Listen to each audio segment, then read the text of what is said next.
Alright, so beautiful day here at El Matador State Beach in Malibu. I am painting with Araya again. We're going to make something of the scene behind me. Araya's thinking of painting the large rock in the foreground, and I'm thinking of making something of these rocks in the distance. And I'm going to try to get some of the rock reflections on the wet sand. I'm painting on a 16 by 20 inch gessoed panel, and I'll be using my usual split primary palette. You're painting on a 60 by 20 as well? 16 by 20 as well. I'm sketching out the big shapes with burnt sienna.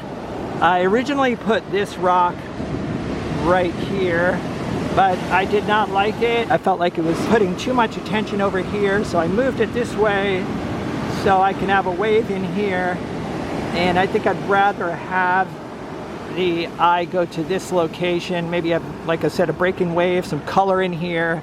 And then there's some clouds, so maybe some light in the sky as well. But I'm thinking of working with that arrangement right there. I also do want to capture the reflection of this rock in the wet sand. Looks like you're toning with ultramarine? I think it's called a purple gray from Blick. Okay. I just wanted to get the white off there. Sometimes when I'm painting whitewater, I find it hard to like mix the subtle light colors of the whitewater if my canvas is stark white, so just trying something new. One thing I'm focusing on is this line from here down to here. I kind of like that slope. That'll indicate the fact that the beach is sloping. It's nice to get diagonals into a beach painting because there's so many horizontals. All right, so there are the big shapes. So at this point, I step back about 10 or 15 feet, just looking at the arrangement of shapes. And I think I like it, so I'm going to keep going. I've mixed up a mid-tone warm gray here using yellow ochre, burnt sienna, a little bit of ultramarine blue and titanium white. I want to map out the rock shapes with thin paint just to make sure that I like the shapes. The rock arrangement really is the composition. Sometimes when I'm searching and experimenting with composition, there are so many lines on my panel or canvas that I can get kind of confused. So it's nice to block in the shapes with a color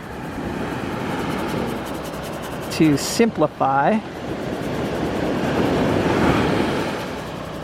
There are a few rocks in the foreground here, and I might actually change the color for them so they stand out from the distant rocks. Added a bit of ultramarine blue to the mix. I'm just approximating the shapes at this point. Once I decide that I like the composition, then I'll be more particular about the shapes or more specific with the shapes. Another rock here. And I'm using a number 6 natural bristle flat for the block in.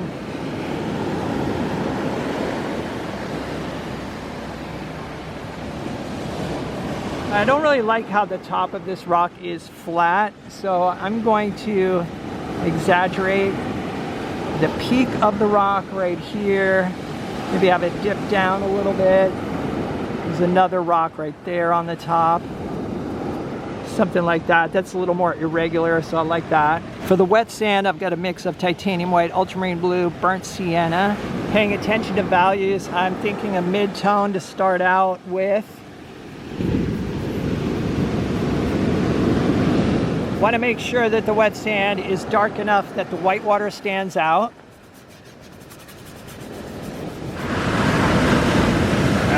That's a more detailed drawing than you usually go for, huh? It is. I like it though. You can tell already that it's a strong design. Thank you. That's kind of what I'm going for after the day before yesterday or a couple days ago, whatever that was. For the water, I'm starting with a blue mixture using ultramarine blue, phthalo blue, titanium white, and a bit of burnt sienna. And I'm keeping this mix a little darker than a mid-tone. The water is darker than the wet sand. I'm always comparing values, usually comparing to the lightest lights and the darkest darks. And I'm going to add a little bit of this blue color in here as well, especially at the base of the white water or the breaking waves. Putting in some rock reflections here. All right, I've got a light purplish mix here for the distant clouds. I will be adding some light to the top of these clouds. It's nice to have some light in the distance to draw the eye and then help to create a sense of depth underside of some clouds up here. And with clouds, I'm just experimenting until I get an arrangement of shapes that I like. I've got a mixture of phthalo blue and titanium white for the blue portion of the sky. And I'm going to leave some unpainted bits on the tops of the clouds for the light.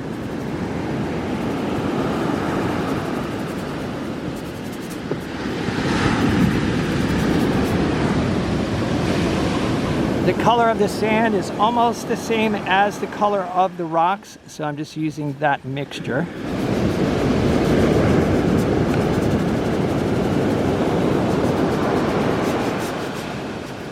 I feel like this wave needs to come down a little bit so that the wave is breaking on an angle. Maybe reduce the size of that wave there. That looks good. I think that's better. For the whitewater, I've got titanium white and some of this pale violet from Michael Harding.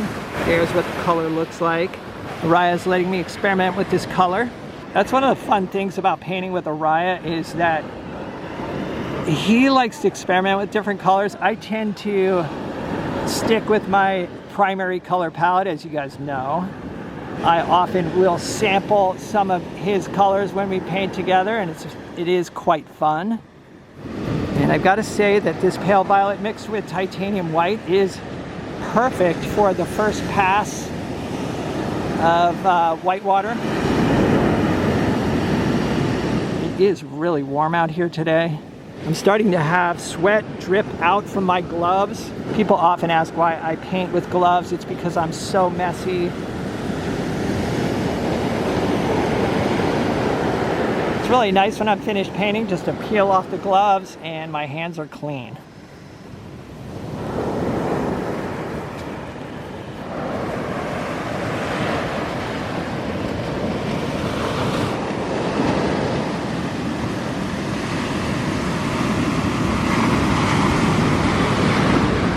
All right, so at this point the block-in is finished. So I step back about 10 or 15 feet and I like the shapes. And this is pretty much the painting right here. So now I'm gonna refine the colors, add thicker paint. I'm starting out by reinforcing my darks. And I don't wanna make the darks too dark. I think the darkest darks today are probably around a mid-tone. I wanna keep the darks transparent as well if possible.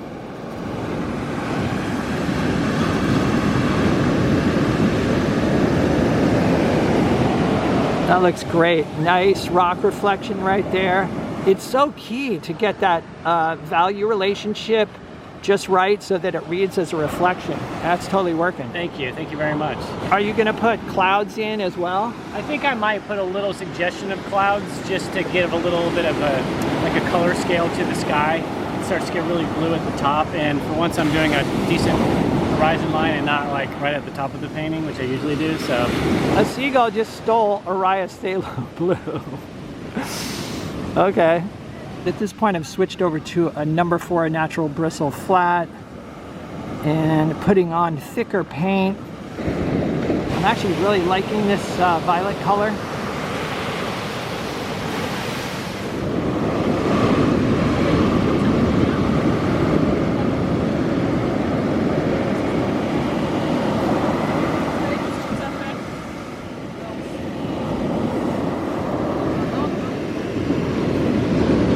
It got kind of noisy out here, so I couldn't film. Somebody had the boom box going.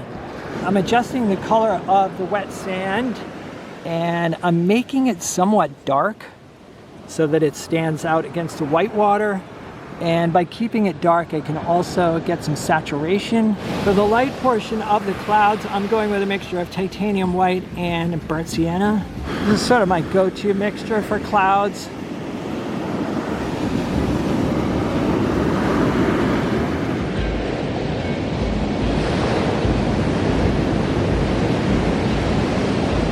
love all those highlights you put on the rocks.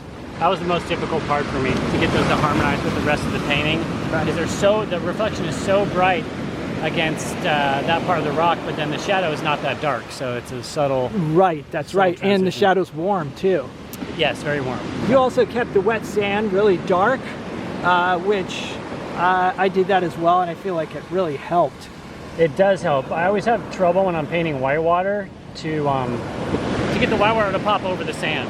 Yes. And you have to make it all looks white, but I find a combination of like a light purple and a light cat yellow lemon or something, those contrast nice with one another.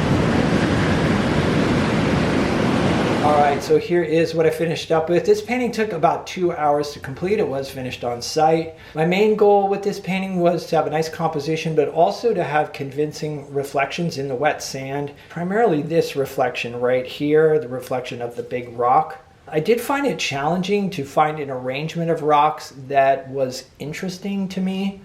I thought that it might help to have this smaller group of rocks in front of this large rock. This is a challenge that I've faced painting at that beach in the past. It's very beautiful, but it's difficult to compose. I tried to keep this painting fairly light in value. So you may notice that the darkest darks are just above a mid-tone, and there aren't many of them, just around here. I didn't want to have a lot of heavy dark values in the painting just because it was such a bright day, and I wanted to capture that brightness. All right, I hope you guys enjoyed this video. Let me know what you think in the comments. If you'd like to see some extra videos and help support the channel, there's a Patreon link down below. It's a Patreon support that helps keep me making these videos, and it's much appreciated.